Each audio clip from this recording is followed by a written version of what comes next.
요한복음 강의의 16번째 시간으로 하늘로부터 오시니 예수라는 제목으로 하나님 말씀 전하도록 하겠습니다. 이제 오늘 말씀을 끝으로 요한복음 3장이 이제 마무리가 되어집니다. 요한복음 3장은 이제 밤에 니고데모가 예수님을 찾아오는 장면으로 시작이 되어지죠. 그래서 예수님께서 니고데모에게 구원은 인간의 어떤 의지나 노력으로 되는 것이 아니라 바로 하나님의 주권과 은혜로 되는 것이다 라는 것을 이제 말씀하셨습니다. 그래서 그것을 거듭남이라고 이제 표현을 했죠. 그래서 우리가 엄마 뱃속에서 태어날 때에 우리의 어떤 의지나 노력으로 태어난 게 아니죠. 그냥 태어나진 거죠. 마찬가지로 거듭나는 것, 예수님께서는 아노센으로 낳는 것 이렇게 말했는데 그것은 하늘로부터 나는 것을 의미하죠. 위로부터 나는 것, 또한 다시 태어나는 것, 이 중에 의미가 있는데 그 단어를 사용하셔서 바로 우리가 하나님의 은혜로 다시 하나님의 자녀가 되어야 된다라는 것을 이제 말씀을 하십니다. 그리고 그렇게 하나님의 은혜와 주권 가운데 되어지지만 또 한편에서는 하나님께서 이루신 그 구원의 방법이 있는데 그 구원의 방법을 너희가 믿을 때에 이루어진다 이렇게 또 말씀하시죠. 그래서 이 하나님의 주권과 또 우리의 믿음, 이 두 가지의 그 평행선 같은 논리가 성경에서는 등장하죠. 우리가 하나님을 믿지 않는 것은 하나님이 우리를 선택하지 않은 것이 않았기 때문이 아니라 한편에서는 우리가 믿지 않았기 때문이다 이렇게 말하고 있는 것이거든요. 그러니까 하나님의 은혜가 우리 가운데 부어져야 거듭나기도 하고 또 한편에서는 우리가 그것을 믿어야 된다. 하나님께서 주신 구원의 길, 곧 예수 그리스도의 십자가를 믿을 때에 우리가 거듭나게 된다 이렇게 말씀하셨습니다. 그래서 니고데모가 그것을 이해하지 못하자 예수님은 바람의 예를 통하여서 바람이 네가 어디서 불어와서 어디로 가는지 알지 못하는 것처럼 바로 성령으로 나는 사람들이 다 그와 같다 이렇게 이제 말씀하신 것입니다. 이제 니고데모와의 그 대화가 끝나고 나서 장면이 바로 세례 요한으로 바뀌어 버리죠. 그래서 우리가 지난 시간에 그 세례 요한을 통해서 거듭난 사람들의 삶이 어떠해야 되는가, 우리가 예수 그리스도를 믿는 자들의 그 삶이 어떠해야 되는가를 우리가 살펴보았죠. 그래서 세례 요한은 자신의 그 삶의 중심이 무엇이었냐면 예수를 증거하는 것, 예수를 나타내는 것, 그것이었습니다. 그래서 그는 1장에서 보여줬던 모습이나 3장에서 보여줬던 모습이나 동일하고 일관성이 있죠. 그래서 우리가 인생을 살아가면서 주변의 환경이나 또는 사람들에 의해서 휘둘리거나 흔들리지 않기 위해서는 우리 마음의 중심이 올곧아야 되는데 그 중심이 바로 예수 그리스도가 되어야 된다라는 것을 말씀을 드렸습니다. 그래서 상황과 사람들은 다 바뀌어요. 세상의 모든 만물은 다 바뀌죠. 그렇죠? 흐르는 물처럼 다 바뀌어져 버립니다. 하지만 어제나 오늘이나 영원토록 변함없으신 분, 그분에게 우리의 중심을 둘 때, 그분이 예수 그리스도 아닙니까? 그분에게 우리의 중심을 둘 때 우리가 흔들리지 않는 삶을 살게 된다라는 것을 말씀을 드렸습니다. 그리고 그렇게 살아가는 사람들에게 주어지는 것이 무엇인가 하면 바로 기쁨이었죠. 그래서 세례 요한에게 있어서 기쁨이 바로 나는 신랑의 친구처럼 신랑의 음성을 듣는 것이 나에게는 가장 큰 기쁨이다. 나는 이러한 기쁨으로 충만하다라고 세례 요한이 말했죠. 마찬가지로 예수 중심으로 살아가는 사람들에게 있어서 기쁨은 바로 예수가 나를 통하여 증거되어지고 나를 통하여 예수가 영광받을 때, 그때 세상이 줄 수 없는 그 큰 기쁨이 우리 가운데 주어지는 것입니다. 그러니까 우리가 이 땅에서 인생의 쾌락을 위해서 막 추구하고 살아가다 보면 내 삶이 더 풍요로워지고 기쁠 것 같죠. 근데 절대 그렇지가 않아요. 정말 20대, 30대 젊을 때는 저도 그렇고 막 쾌락을 위해서 막 여행도 가기도 하고 친구들과 모여서 놀기도 하고, 근데 그것들이 나중에 우리 가운데 주는 것은 잠깐 동안의 기쁨이 있었는지 모르지만 마음 가운데 공허와 허전함들이 있죠. 채워지지 않는 것입니다. 그런데 세례 요한처럼 예수 그리스도를 위하여 살아가는 자들에게 예수께서 주시는 그 기쁨, 그것이 있다라고 말씀을 드렸습니다. 그러면서 세례요한의 삶의 그 목적 그리고 그 방향성이 무엇인가? 그것은 바로 나는 쇠해야 되고 그분은 흥해야 된다. 그분은 흥해야 되고 나는 쇠해야 된다. 그래서 우리가 오늘날 이 시대 가운데 사람들이 오해하고 착각하는 게 무엇인가 하면 내가 마치 흥해서 예수님도 뭔가 나 때문에 덕을 보는 것처럼 내가 높은 위치에 올라가고 돈도 많이 벌고 명예도 얻고 내가 뭔가 잘 돼야만 예수님께서 흥해지는 것이 아니라 오히려 내가 쇠함으로 자기 포기와 자기 부인과 십자가를 지는 삶, 겸손함 이러한 것을 통해서 오히려 예수 그리스도의 흥함이 나타난다 라고 말씀을 드렸습니다. 자, 그 다음에 이제 오늘 본문이 등장하는데 지난 시간에 이어서 이제 연결이 되는 것입니다. 어떤 이야기인가 하면 그러면 왜 우리는 예수 중심으로 살아야 되는가 라는 것입니다. 그러면 왜 예수 중심으로 살아야 되는가? 물론 우리가 잘 알죠. 예수님께서 우리의 구원자가 되시니까. 그런데 오늘은 그 부분을 조금 세례요한이 구체적으로 설명을 합니다. 그래서 그 부분에 대해서 우리가 함께 말씀을 나누도록 하겠습니다.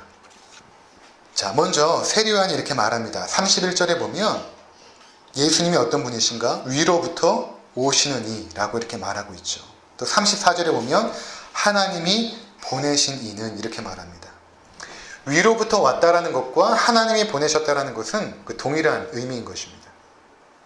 그러니까 2000년 전에 실제로 예수라는 분이 이 땅에 계셨는데 그분이 33년을 살고 십자가에 못 박혀 죽었습니다. 실제로 역사 가운데 있었던 일이죠. 근데 그때의 그분, 역사 가운데 실제로 계셨고 십자가에 못 박혀 죽으셨던 그분이 누구였냐 하면 하늘로부터 오신 분이라는 것입니다. 하나님께서 보내신 분이라는 것입니다.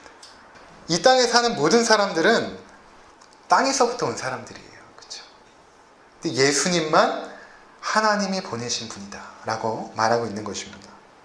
이것이 어떤 의미가 있는가 제가 이렇게 생각을 하다가 문득 이런 생각이 들었어요. 제가 그 말년 병장 때에 이제 시간이 많으니까 이제 소설책을 하나 봤는데 개미라는 소설을 봤습니다. 베르나르 베르베르가 쓴 개미라는 소설을 봤는데 너무 재밌는 거예요. 그래가지고 집에 전화를 해서 정권을 보내달라고 그래서 막 열심히 읽었습니다. 너무 재밌는 거예요. 개미 사회가 인간 사회하고 별 다르지 않더라고요. 그래서 제가 이렇게 어제 인터넷을 찾아보니까 개미 사회는 개체들끼리 분업이 있다고 합니다. 일개미가 있고 여왕개미가 있고 여러 가지 이제 분업이 있어요.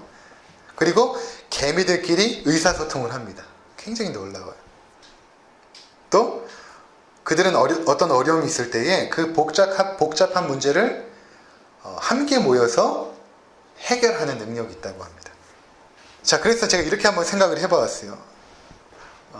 어떤 사람이 개미를 너무 좋아해가지고 개미 사회에 들어가고 싶은 거예요. 개미 사회. 그래서 개미 사회에 들어가서 그 인간이 누렸던 그 문명 사회에 대해서 뭔가 가르쳐주고 싶은 거예요. 자, 그렇다면 그럼 어떻게 해야 될까요?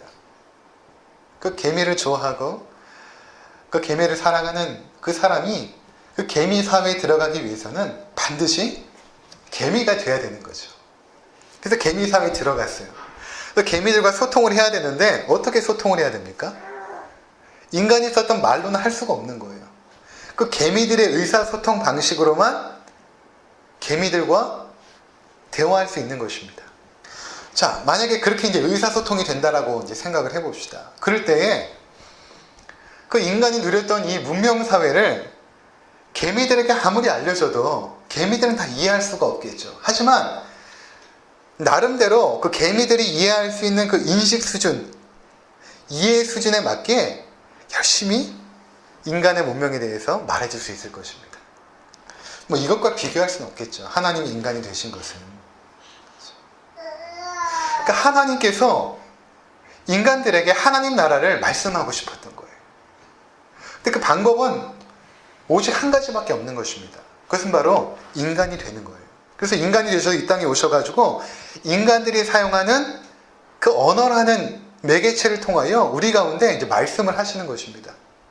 근데 니고데모도 그렇지만 니고데모가 당대 최고의 석학 아닙니까? 그런데 니고데모에게도 하나님 나라의 진리를 설명을 하는데도 니고데모가 못 알아들어요.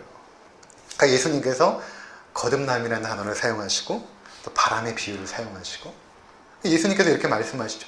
내가 땅의 것으로 말하여도 하늘의 그 진리를 이 땅의 것으로 말하여도 네가 알아듣지 못하는데 하물며 하늘의 일을 말하면 네가 어찌 알아듣겠느냐 이렇게 예수님께서 말씀하시지 않습니까? 그 예수님이 그러한 분이신 것입니다. 하나님이셨는데 인간이 되셔서 이 땅에 오신 분. 그분이 바로 하늘로부터 오시니 예수 그리스도라는 것입니다. 그러니까 우리가 마땅히 그분을 위해서 살아야 된다는 것입니다. 그분을 중심으로. 자, 그래서 예수님께서 이 땅에 오셔서 우리 인간들에게 말씀하실 때에 대부분 그 하나님 나라를 설명할 때는 비유로 말씀하세요. 예를 들어 마태복음 13장에 보면 천국의 비유에 대해서 7가지로 말씀하시죠.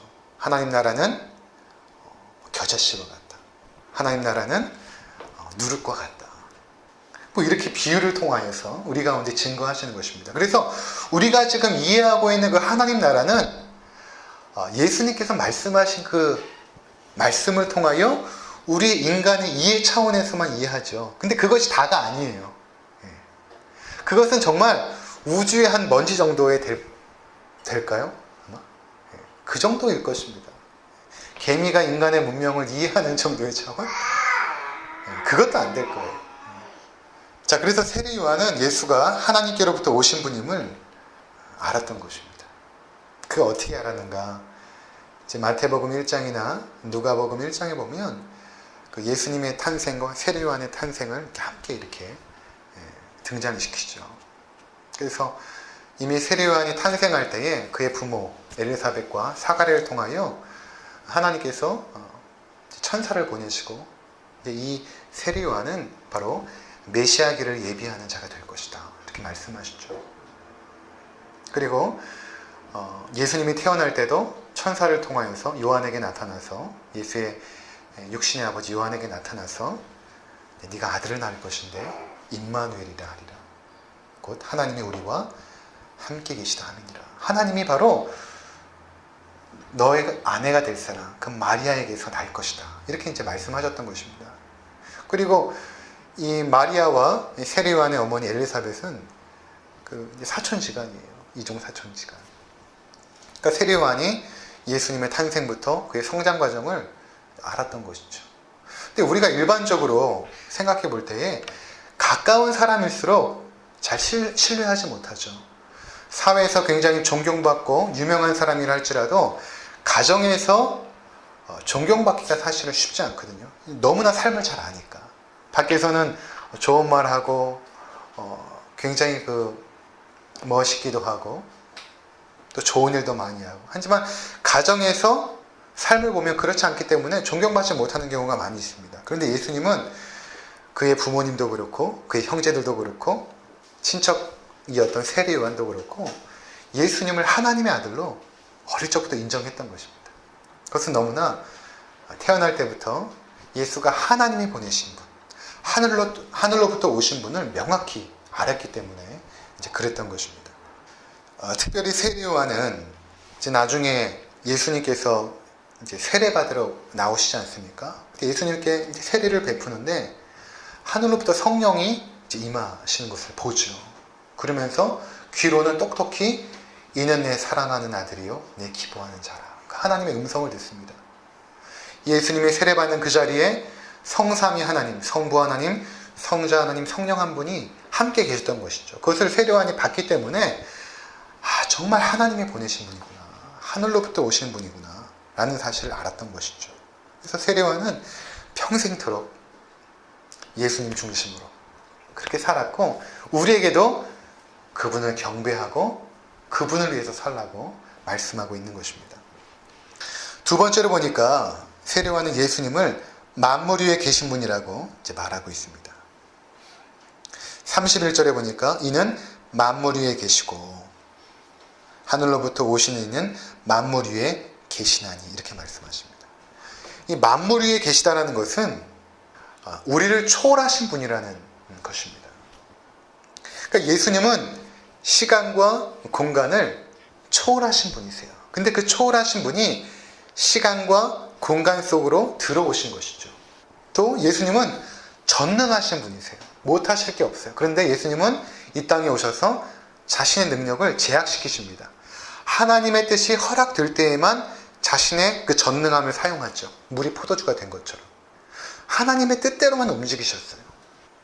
예수님은 모든 것을 다 아시지만 시 공간 속에서 자신의 삶을 제약시키시고 살아갔던 것입니다. 그래서 요한복음 1장에 프롤로그에 보면 1장 3절에 이렇게 말하죠. 만물이 그로 말미암아 지은 바 되었으니 지은 것이 하나도 그가 없이는 된 것이 없느니라. 예수님께서 모든 만물을 창조하셨기 때문에 그 창조주는 만물 위에 계신 것이죠. 초월하고 계신 것입니다. 그분께서 이 땅에 오셔서 자신이 창조한 그 하나님 나라를 증거하신 것입니다. 하나님이 어떠한 분이시고 또 내가 이 땅에 왜 왔는지 또 내가 이 땅에 와서 해야 될 일은 무엇인지 우리들에게 말씀하셨던 것입니다. 그래서 32절에 보면 이렇게 말씀하시죠. 32절 보시면 그가 친히 보고 들은 것을 증언하되. 예수님은 하나님 나라의 주인 아닙니까? 하나님과 함께 계신 분이셨어요. 하나님이 보내신 분이셨기 때문에 하나님 나라를 직접 볼 수 있었고 또 하나님의 음성을 직접 들었던 분이시죠. 그래서 예수님만이 하나님 나라를 가장 정확하게 말씀하실 수 있는 분이십니다. 그리고 이 땅에 있는 그 모든 사람들은 그 예수님이 말씀하셨던 그 하나님 나라의 일을 다시 반복하여서 이야기하는 것이죠. 만일 어떤 사람이 하늘에 내가 갔다 왔습니다 라고 하면서 하나님 나라에 대해서 말한다면 그것은 사실은 여러분 신뢰해서는 안 돼요. 미국에는 이제 몇 가지 책이 나왔어요. 전에 이제 중고등부 교사할 때도 선생님이 너무 책이 좋다고 그래가지고 3분이라는 책이 있더라고요. 어떤 아이가 천국에 다녀온 그 3분 동안의 이야기를 이제 풀어서 그 아버지가 이제 썼던 내용인데 읽으면 이제 은혜는 되죠. 근데 그런 걸 신뢰해서는 안 돼요. 내가 본 천국 이런 것들. 하나님 나라의 일은 예수님만이 가장 정확하게 말씀하실 수 있으세요. 그래서 사도 바울도 삼층천에 다녀왔지만 그 이야기 하지 않거든요. 근데 사도 바울 같은 대사도도 그렇게 하는데 이 땅에 어떤 사람이 내가 하늘나라 갔다 왔다라고 하고 이야기하는 것, 여러분 그런 것에 현혹돼서는 절대 안 되는 것입니다. 그래서 예수님께서 니고데모에게 말씀하실 때에 뭐라고 말씀하셨냐면 아멘 아멘 아노센으로 나지 아니하면 이렇게 말씀하셨죠.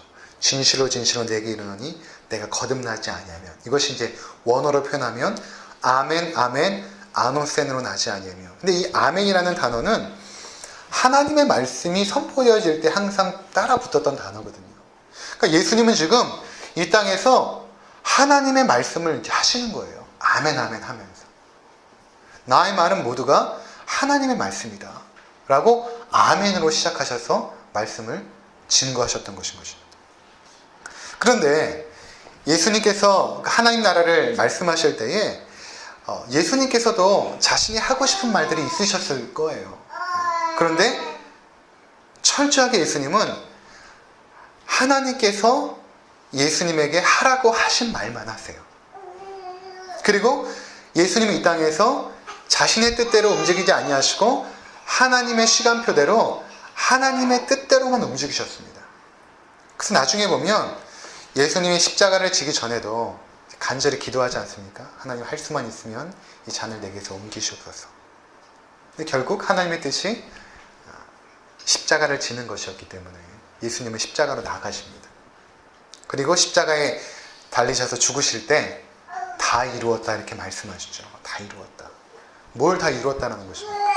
하나님의 뜻을 내가 다 이루었다. 그래서 오늘 34절에 보면 이렇게 말씀하십니다. 하나님이 보내신 이는 하나님의 말씀을 하나니. 그렇죠? 예수님은 하나님의 말씀을 하셨다는 것입니다. 이는 하나님이 성령을 한량없이 주심이니라. 요한복음 5장 30절 제가 읽어드리겠습니다. 우리 한번 찾아볼까요? 요한복음 5장 30절 요한복음 5장 30절 우리 같이 읽겠습니다. 시작. 내가 아무것도 스스로 할 수 없노라. 듣는 대로 심판하노니 나는 나의 뜻대로 하려 하지 않고 나를 보내신 이의 뜻대로 하려 함으로 내 심판은 의로우니라. 그렇죠. 예수님은 스스로 하지 않으셨어요. 하나님의 뜻대로만. 또 요한복음 8장 26절 넘기셔서 요한복음 8장 26절입니다. 함께 읽겠습니다. 시작. 내가 너희에게 대하여 말하고 판단할 것이 많으나 나를 보내신 이가 참되심에 내가 그에게 들은 그것을 세상에 말하노라 하시고. 또 8장 38절 함께 읽겠습니다. 시작. 나는 내 아버지에게서 본 것을 말하고 너희는 너희 아비에게서 들은 것을 행하느니라. 그렇죠. 예수님은 하나님께서 하라고 하신 말, 그분의 뜻, 그것만을 이 땅에 전달하셨다는 것입니다. 그러니까 예수님의 모든 말씀은 우리가 하나님의 말씀으로 완전하게 믿고 신뢰할 수 있다는 것입니다. 근데 우리가 이것을 잘 이해할 필요가 있는데, 예수님께서 하나님의 말씀을 이 땅에서 선포하셨다는 것은 어떤 의미가 있냐면, 한편에 이런 의미가 있습니다. 그것은 예수님께서 이 땅에 오셔서 인간들을 잘 설득해서 또는 그들에게 논리적으로 잘 설명하고 또 간청해서 그들을 하나님의 백성으로 만들려고 하지 않았다는 것입니다. 그걸 잘 이해하셔야 돼요. 예수님이 이 땅에 하나님의 말씀을 증거하러 왔다는 것은 하나님으로서 당당하게 하나님 나라의 진리를 우리 가운데 선포했다는 것입니다. 그래서 간혹가다 요한복음 3장 20절을 우리가 이렇게 이해하는 사람들이 있어요. 볼지어다 내가 문 밖에 서서 두드리노니 누구든지 내 음성을 듣고 문을 열면 내가 그에게로 들어가 그와 더불어 먹고 그는 나와 더불어 먹으리라. 마치 예수님께서 우리의 문 밖에서 내 마음을 열도록 간청하시고 기다리시는 그런 분이 아니세요. 예수님은 하나님 나라의 주권을 가지고 그분의 신적 권위를 가지고 우리 가운데 당당하게 문을 쿡쿡쿡 두드리시는 것입니다. 그분은 간청하지 않으세요. 그분은 우리를 설득하지 않습니다. 하나님 나라의 진리를 우리 가운데 당당하게 선포하신 것입니다. 이렇게 예수님은 하나님의 말씀을 가지고 신적인 권능으로 이 땅에 오신 것입니다. 그래서 성령을 한량없이 보내주셨다 이렇게 말씀하고 있죠. 성령을 한량없이 보내주셨다. 구약에 보면 구약에서 선지자들이 하나님의 말씀을 할 때는 성령이 임하거든요.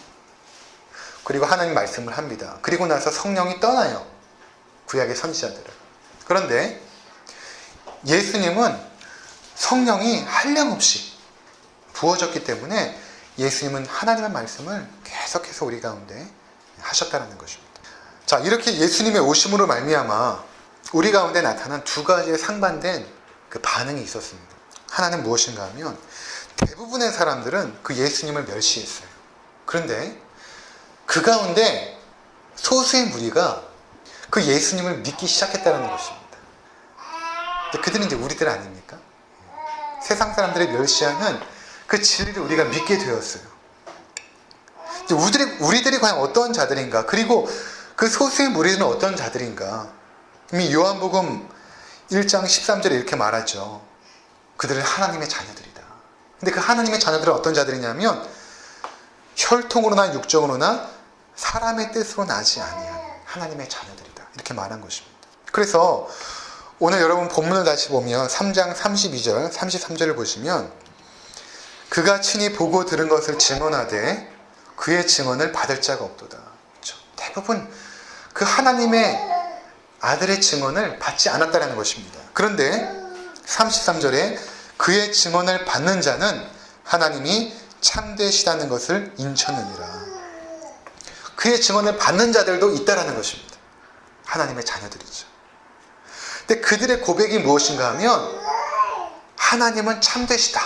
여기서 참되시다라는 것은 원어로 보면 알레테스라는 건데 이 알레테이아에서 이 온 단어입니다. 알레테이아는 진리라는 것인데 그 진리라는 동일한 의미인 것이죠. 그러니까 하나님은 진리시다. 하나님은 참되시다. 그분만이 진리시다라고 인쳤다라는 것은 확증했다라는 것입니다. 하나님은 정말 진리시군요. 그렇게 고백하며 예배하며 경배하는 자리 가운데 나아가더라는 것입니다. 이것이 굉장히 놀랍고 신비스러운 일입니다. 어떻게 죄인들 가운데 어떠한 무리들이 예수를 하나님의 아들로 믿게 되었고 그 믿음을 가진 그들이 하나님은 참되시다 고백하며 예배하기 시작하였는가. 계속해서 말씀드린 것처럼 그러한 자들, 그렇게 된 자들은 우리의 수고나 우리의 의지나 노력으로 된 게 아니라는 것입니다. 하나님께서 우리 가운데 불가항력적인 저항할 수 없는 은혜를 부어주신 거예요. 내가 너를 그냥 사랑한다. 그래서 그 거듭남의 진리를 예수님께서 니고데모에게 설명하실 때에 내가 왜 너희를 거듭나게 하는가? 3장 16절 불교인들도 외우는 하나님이 세상을 이처럼 사랑하사 이렇게 말씀하시지 않습니까? 내가 너희를 그냥 사랑했기 때문이다 이렇게 말씀하고 있는 것입니다. 자, 이렇게 두 가지의 상반된 현상이 나타났어요. 대부분 믿지 않는데 그 중에 믿는 자들이 생긴 것입니다. 그렇다면 이들의 결과가 어떻게 될 것인가? 믿지 않는 자들은 어떻게 될 것인가? 여러분 잘 생각해 보세요. 하나님께서 그 아들을 이 땅에 보내셨어요. 우리를 구원하기 위해서. 믿지 않게 되면 3장 36절에 보면 믿지 않게 되면 하나님의 진노가 그 위에 머물러 있는 것입니다. 이미 이 땅 가운데는 하나님의 진노가 임하고 있어요. 세상 사람들을 의식하지 못하죠. 그들이 진노 아래 있다는 사실. 여러분 이미 이 땅이 지옥입니다. 이 땅 가운데 하나님의 백성들이 싹 사라지고 하나님의 은혜가 사라져버리면 그냥 이 땅이 지옥이 되어버리는 거예요. 그 하나님의 진노 아래 머물러 있는 것입니다. 믿지 않는 자들은. 그런데 그 아들을 믿는 자들은 영생을 얻게 된다는 거죠. 자, 이 말씀을 잘 이해할 필요가 있는데 다시 3장 36절 한번 잘 보시기 바랍니다. 3장 36절 잘 보시면 아들을 믿는 자에게는 영생이 있고 아들에게 순종하지 아니하는 자는 영생을 보지 못하고 이렇게 말하죠. 자, 아들을 믿는 자에게는 영생이 있고 그 다음에 아들을 믿지 않는 자에게는 이라고 말해야 되는데 그렇게 말하지 않고 아들에게 순종하지 아니하는 자는 이렇게 말하고 있단 말이에요. 그러니까 지금 성경이 우리 가운데 믿음이라는 것을 뭐라고 설명하고 있냐면 아들을 믿는 것뿐만 아니라 아들에게 순종해야 된다라는 좀 더 진전된 차원으로 말씀하고 있는 거예요. 그러니까 믿음이라는 것은 여러분 잘 이해해야 되는데 믿음이라는 것은 내가 성경을 압니다. 내가 예배 드리기도 하고 또 때로는 성찬식에도 이렇게 참석하기도 하고 때로는 기도도 하고 헌금도 드립니다. 라는 것을 성경은 믿음이라고 말하지 않아요. 성경에서 믿음은 순종함으로 나아가는 사람들. 그래서 야고보서 같은 데 보면 너희가 행함이 없느냐? 믿음이 없다라고 말하는 것입니다. 로마서 1장 5절을 제가 읽어드리겠습니다. 로마서 1장 5절 그로 말미암아 우리가 은혜와 사도의 직분을 받아 그의 이름을 위하여 모든 이방인 중에서 믿어 순종하게 하나니. 믿음은 반드시 순종으로 나아간다는 것입니다.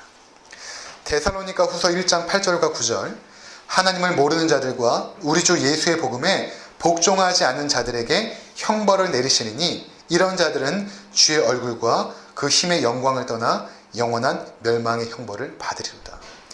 주 예수의 복음에 복종하지 않는 자들, 그들은 형벌을 받는다는 것입니다. 그러니까 성경은 믿음의 차원을 순종의 차원으로 항상 말하고 있어요. 믿음이 있노라 하고 순종하지 않는 사람들, 예수님은 열매로 안다 이렇게 말씀하셨거든요. 너희가 내 이름으로 귀신도 내어줬고 이적도 행하고 참 놀라운 사역들을 하는데 결국 너희들은 천국에서 내어 쫓긴다는 악한 자들이다 이렇게 말씀하시거든요. 그러면서 예수님께서 하시는 말씀이 열매로 그들을 알리라 이렇게 말씀하십니다. 그러니까 그것이 우리가 어떤 종교 생활을 한다고 해서 예배드리고 헌금하고 기도하고 한다는 것이 믿음이 있다는 것을 말하는 게 아니에요. 정말 우리가 우리의 일상의 삶 가운데서 정말 순종하는 삶을 살아가고 있는가. 그것이 바로 지금 말하고 있는 하나님의 자녀와 그렇지 않은 자들, 그걸 판가름하는 기준이 된다라고 말씀하고 있는 것입니다. 예수님은 하나님께서 보내신 아들이다, 이렇게 오늘 말씀하셨습니다. 그렇다면 그 아들에게 우리의 반응이 무엇인가? 그것은 바로 가장 중요한 것은 경배하는 거예요. 예배하는 거. 그래서 예배라는 것은 제가 이제 예배론에 대해서 많이 이제 공부도 하고 들었는데 가장 제가 인상 깊게 들었던 설명은 무엇인가 하면 예배라는 것은 인격과 인격의 만남이거든요. 하나님의 어떤 인격 앞에서. 인격과 인격이 만날 때는 항상 반응이 있잖아요. 근데 그 창조주 하나님의 인격 앞에서 우리의 반응이 어떻게 나타나는가 하면 요한계시록에 보면 엎드려 절하고 찬양을 하죠. 그분이 너무나 높고 위대하시니까, 그분의 영광이 너무 찬란하니까 그분 앞에 그냥 엎드리는 것이죠. 그분을 찬양하고 예배하고 그분의 구원을 높여드리고, 그것이 바로 하나님이 보내신 아들 앞에서의 우리의 마땅한 반응인 것입니다. 두 번째는 무엇인가? 바로 순종이죠. 예배와 순종. 그 하나님의 아들의 뜻대로 예수님께서 하나님의 뜻만을 성취하고 사셨던 것처럼 우리도 이 땅에서 하나님께서 원하시는 삶, 예수 그리스도께서 우리 가운데 원하시는 그러한 삶을 계속해서 순종해 나가는 것입니다. 그것이 바로 지금 이 글을 지금 세례 요한이 쓰고 있는 거잖아요. 그러니까 세례 요한이 말한 것을 사도 요한이 기록한 거잖아요. 그러니까 세례 요한이 그렇게 살았어요. 그리고 세례 요한이 더 이상 나오지 않아요. 요한복음에. 공간복음에 보면 나중에 목배임을 당하여서 쟁반 소반에 그의 머리가 올려져서 그 모욕을 당하고 헤롯의 잔치상에 그의 머리가 올려집니다. 순종하는 삶의 결과죠. 근데 그 세례 요한의 그 쇠함을 통하여 예수 그리스도의 흥함이 일어났다는 것입니다. 우리가 찬양한 것처럼 내가 죽으면 예수가 사시는 것이죠. 그리고 그것을 통하여 하나님의 나라가 이 땅 가운데 이루어진다는 것입니다. 아무쪼록 그러한 경배와 순종의 삶을 살아가시는 우리 모두가 되시기